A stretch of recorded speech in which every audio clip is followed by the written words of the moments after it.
Thank you. They started off pretty well, so it's good. It's good. Got some good news. So, I wrote down. It's always great to be able to win and learn, right? And as you look at Saturday, we were able to do that. We were able to win, and there's a lot of teaching plays that we'll be able to go over with our guys today. And as I told them, it's not victory that you're chasing. It's continuously trying to reach your full potential. And that's what we have to continue to understand is like, what do we have to do to continue to reach our full potential as a group? It wasn't perfect.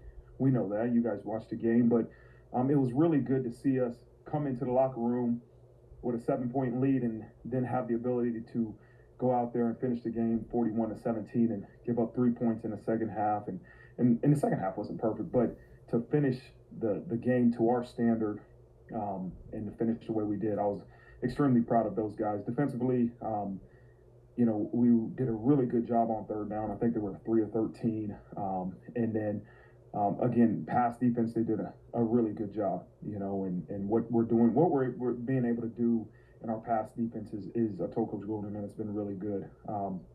We got to improve tackling. We know that. Can't miss tackles. And, any penalty can hurt our team, right? We got to eliminate the penalties. Offensively, ran the ball really well, which opened up some things in the pass game and took some shots and had some big explosive plays. And so that was really good to see. Again, you look at the two, I think we had 3 holding penalties on offense, and we know we can't do that, right? We know that's going to be drive killers. So we have to play with better technique and make sure that those things don't happen. And then special teams, the ability to have a 45-yard net is huge. You talk about the battle of field possession, and 2 for 3 of field goals, and Spence made another one from 50. So, again, those are all positives. And so the players of the game on offense was Audric Estime, defense was Jack Kaiser, and then special teams was Devin Ford. And scout players of the week were on offense Joe Otting, and for the first time we had the same guy win the defense and special teams player of the week, and that was Micah Bell. And I have to give a special shout out to Obi from Dunn Hall. I mean, that was he gets the fan of the game. That was pretty cool to just see. At first I didn't know what was going on, and then the crowd's cheering. I look up on the video board and see him, and that was pretty cool, man. So now turning the page, obviously we have a great opponent coming in. We're excited about the chance to go against a top tier opponent for sure, and we're excited about just the atmosphere, the experience that's going to be here with College Game Day and the Pat McAfee show and NBC, and we'll finally wear a green uniform. So they talked me into wearing a green jacket today, and so I said I'll wear it. And so we expect to see a lot of green in that stadium, and I think it's going to be a really cool opportunity, a great opportunity on Saturday night to play a great opponent in Notre Dame Stadium. So we got to continue to focus on what it will take to have success on Saturday, and that's having a great Monday, and making sure that we really focus on improving today and really staying focused on the present. And so I'm looking forward to seeing Ryan Day again. He's done an unbelievable job leading that program. I've told him every time I talk to him that he has just done a tremendous job of really leading that program. So we know it's going to be a really good opponent with a great coaching staff, and we're looking forward to that. So with that, I'll open up for questions. We'll start in the back on the platform with Matt Locke. Hey, Coach. The last time you played Ohio State, it was your head coaching debut, your return to the Horseshoe, prime time, entire offseason of hype. How much different is it for you this time around, considering you had 4 games that you had to focus on before you even thought about Ohio State? Yeah, I think there's a lot of different factors go into the differences, but experience, right? You have a year under your belt. It's not the first game of the year. You've been able to develop an identity as a program with these first 4 games, and so it's a lot different than what it was last year, being the first game of that season for me, and the first game of the year. And with your good news that you got, how did you find out? I think most of us saw the tweet from him. Did you get a FaceTime? Did you have to wait for everybody else? Yeah. All right, we'll go to second row on your right, middle, Chuck Freeman. Do not have a good news question. I have a bad news question, and that is the tackling and the penalties.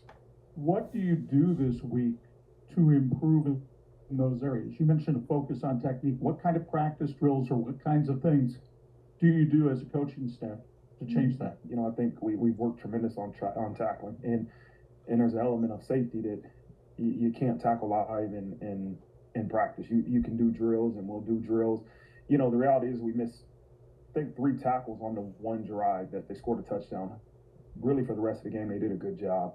I think we've had 1 or 2 missed tackles after that, but the 3 missed tackles on the one drive that leads to a touchdown is what you can't have, you know, and they're good too, right? You're going to miss tackles. It's part of the game of football, but you have to continue to show them how to improve at that and really work on it in practice, right, without going live. And then as far as the penalties, right, again, as I said after the game, is it a selfish penalty or is it a fundamental penalty, right? And you know, Riley's penalty can't happen. He's got to be smart. He is. He knew right after he did it, he was smart enough. But, you know, Josh Burnham, he turned and runs to the ball. He was like, Coach, I was just turning and running the ball, and I didn't know that was the quarterback. I just hit whoever I saw, you know, and I'm running to the ball.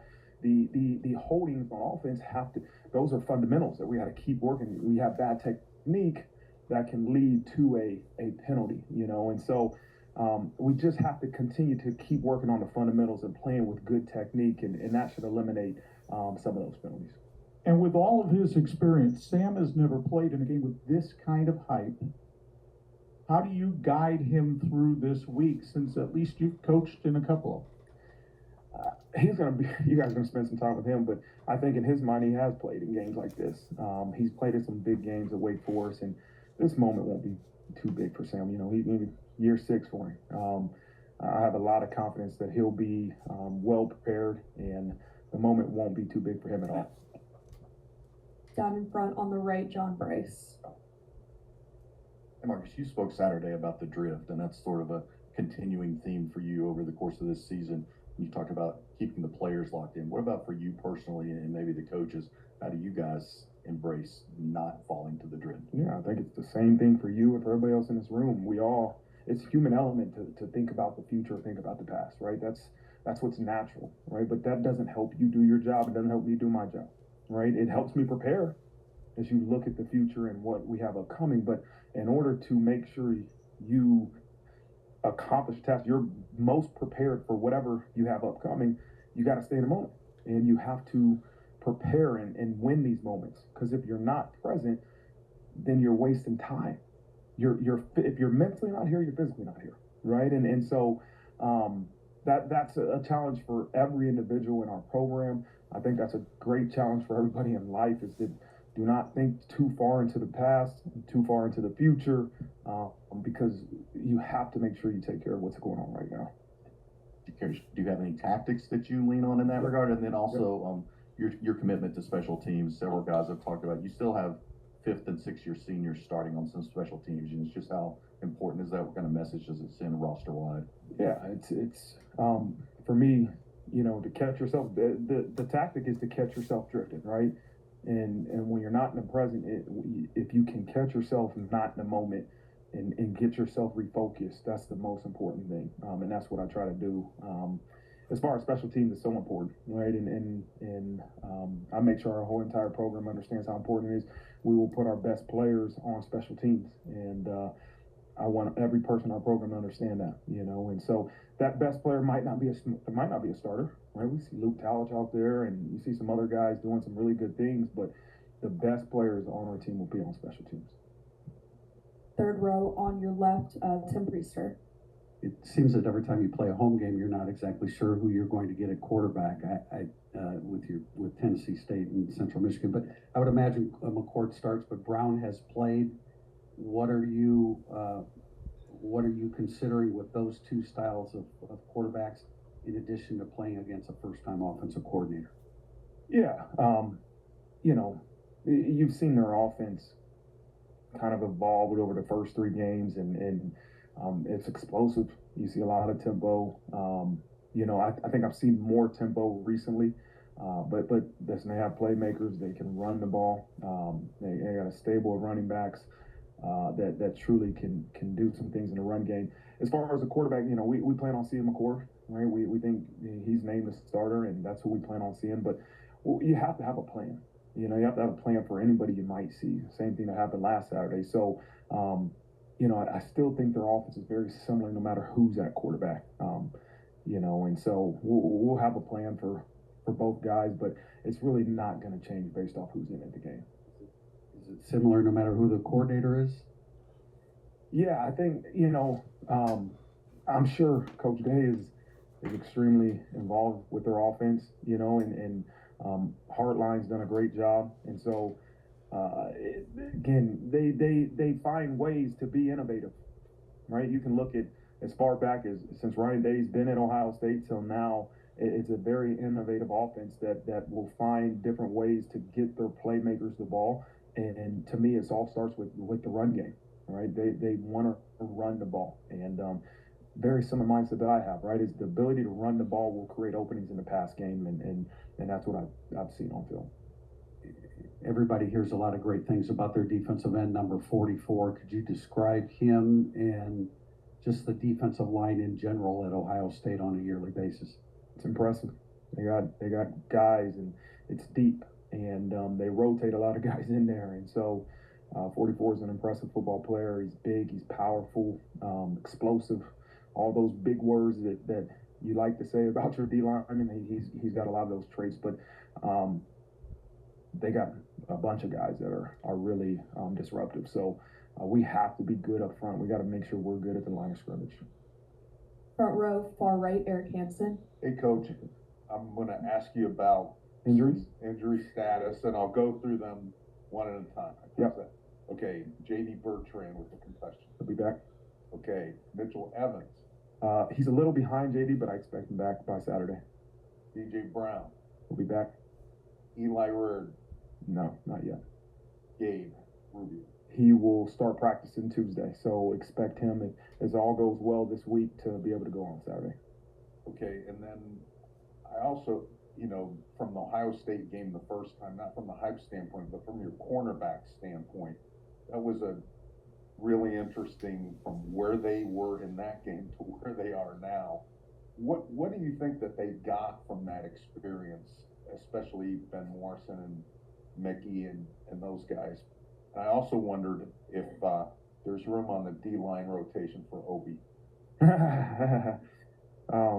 Shoot, there might be a place for him because he provides a lot of energy, for sure.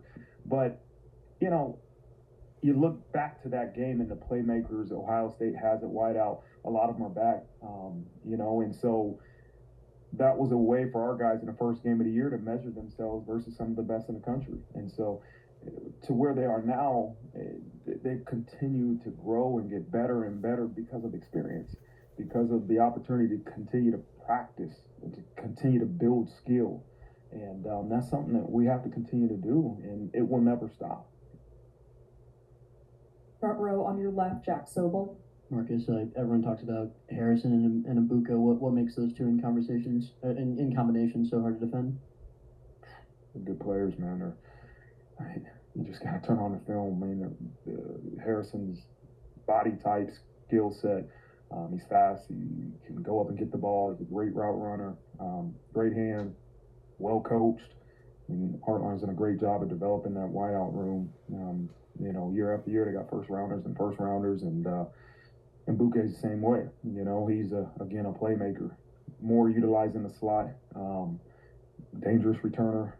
So I go on and on, man. Those guys are good football players.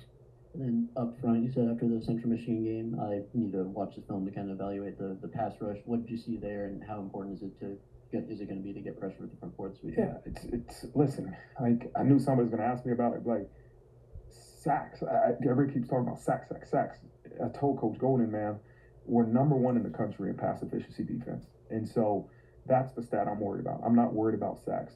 The pressure that we're getting is great. Like, sacks will come, and I don't want our players overly concerned about sacks, because that's an truly individual stat that really doesn't matter. Like, I want to be number one in pass efficiency defense. I don't know who's number one in sacks, but I want to be number one in pass efficiency defense. That's a great stat. And so they've been working, they've been doing really well. And, sacks are a result of a lot of different things, but I was really happy with the way our defense performed in the pass game. To limit that offense to what we did, it was really, really good. Pleased to see. Staying in the front row on your right, Pete Sampson. The game last year defensively, you guys did a good job playing sort of top down, but some of that also factored into how slow you played offensively. So I was interested, does the complementary part of that change a little bit? But also, what can you take away from the defensive success last year that may have still applied? Yeah, I thought Coach Golden and the defensive staff had a great game plan last year, and really did a good job of executing it. For the first game of the year, trying to figure out who we were defensively. And part of that, the mindset going in that game was try to control the ball as long as we could, right? Limit their offensive possessions. And again, it's still got to be complementary football as we go into this Saturday, but I don't want to play not to lose. Right? I don't want to play that way. I want our guys to be aggressive and our guys to be attacking. And so we will play complementary football, but our objective isn't just to hold the ball and huddle every single play, kind of what my mindset probably was last year. You weren't here for the Georgia game in 2017, certainly not for the Nebraska game in 2000, Mm-hmm. But you were here for Cincinnati when there was a lot of red in the stadium. How much does that actually matter?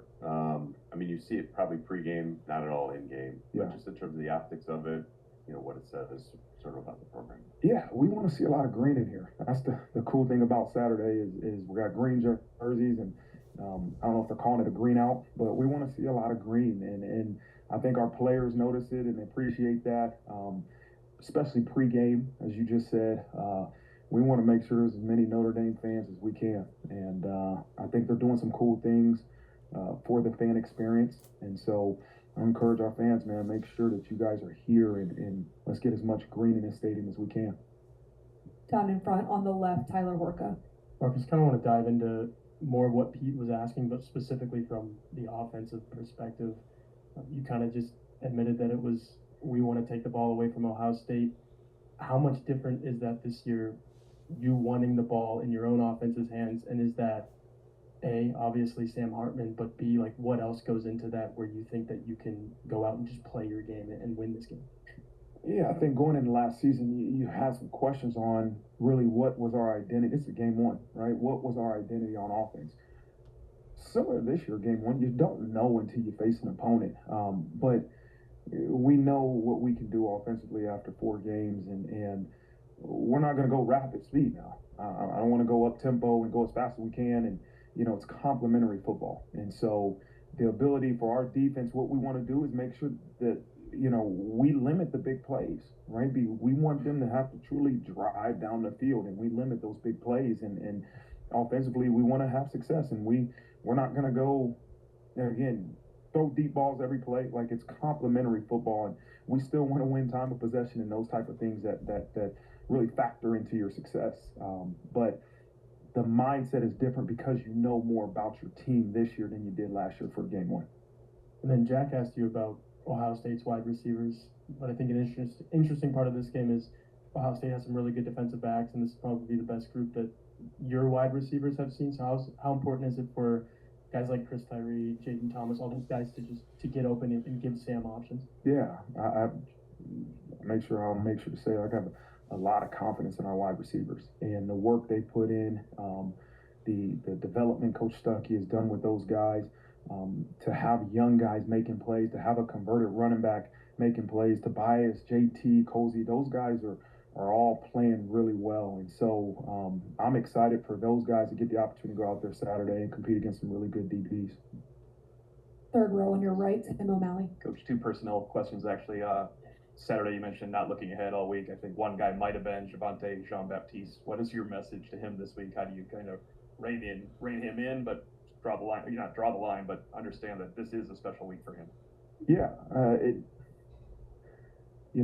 I can't jump into his brain and know what's going on, but my message to him will be the same thing really to everybody else is don't worry about Saturday, worry about today. And when we get to Saturday, worrying about doing your job and winning the interval every single play. That's all that really matters. It does nothing else truly matters if we want to have success and if he wants to have a successful game. You have a great Monday and you stay in the moment, and then on Saturday you win the interval. And if you want to have a great outcome, that's what it's going to take, Javonte. And so the constant reminder, because again, you're right, he was there last year, right? And he knows a lot of those guys. And so the ability to continue to remind him, this is what you need to keep telling yourself, and this is what you need to do to have success. Jason Onye certainly made the most of his snaps on Saturday. Where have you seen his growth, and how does he help you most now, and can it be in a larger sample size? Yeah, we said that after the game. Actually, yesterday after watching film, this was the best I've seen Jason Onye play in an actual football game, and he's earning more reps, and we'll play him more because he's doing some really good things on the football field. Third row on your left, Doug Maurice. How you doing, Doug? Hey, Marcus. In this game last year, Tyler Buckner was making his first start for you guys, and C.J. Stroud was back as a year two starter for Ohio State. Now you have Sam with all this experience, and Kyle McCord is just in game two as the fully named starter for Ohio State. Just in general, how much do you think quarterback experience, right, in a talent matchup like this, in a big game like this, how much do you think that factors in? Yeah, I'll speak on our guy. Like, he's played in big games and big moments, and again, I think his mindset, the ability to go out there and have the right mindset for him to have success, right? And that's what I'm most excited for, is the experience he has. He knows, Sam Hartman knows, this is about him going out there and going through his checklist and executing the things he needs to go through to have success. When you haven't done that, I'm sure it's a lot difficult. It's a lot more difficult. And so, obviously I feel great having a quarterback that's had some of that big game experience and just college football experience that Sam has had. And just with the talent and the experience on your offensive line, just with what you guys want to do offensively, whether it's play action deep shots or just the way you guys run the ball, just what does it do for you maybe when you have such belief in your offensive line the way you guys seem to clearly have? Yeah, I think it does a lot because you have a strong belief that those guys, you can run the ball behind our offensive line. And as I've said, if we want to have success on offense, you have to be able to run the ball. And I know Sam has done a great job at throwing the ball around, but it's still created off of being able to run the ball and protect the quarterback, right? We're going to have to protect the quarterback this week. And it's a great challenge for our guys, but the first thing I might have said in my opening press conference is that we're going to be an O-line, D-line driven program. And our O-line has really done a tremendous job of really playing at a high standard. We'll go to the back, excuse me, with the camera far right, Matt Freeman. Marcus, Chris Tyree was recruited to Notre Dame to make big plays. He's doing that at receiver now. What have you seen from his development to allow him to find that consistency? Yeah, a lot of work. He works at it. He works tirelessly at it. And when you change positions from a position you've done probably your entire life, I don't know if he played wide receiver in high school, you have to put the work in. And that's what you've seen him do. And, it's great to see him make that big catch on Saturday. We'll go back to your left, second row, Sean Styrs. Hey, Marcus. After the game the other night, you referenced not quite reaching your full potential yet through 4 games. So you go into a game like this, obviously the stakes are a lot bigger. So what gives you the confidence that your team can reach the full potential against the best opponent you've seen today? What gives me the confidence? I hope the week of practice will give me that confidence, and really focusing on doing my job and being clear on my assignment, and then going out there and doing it Saturday.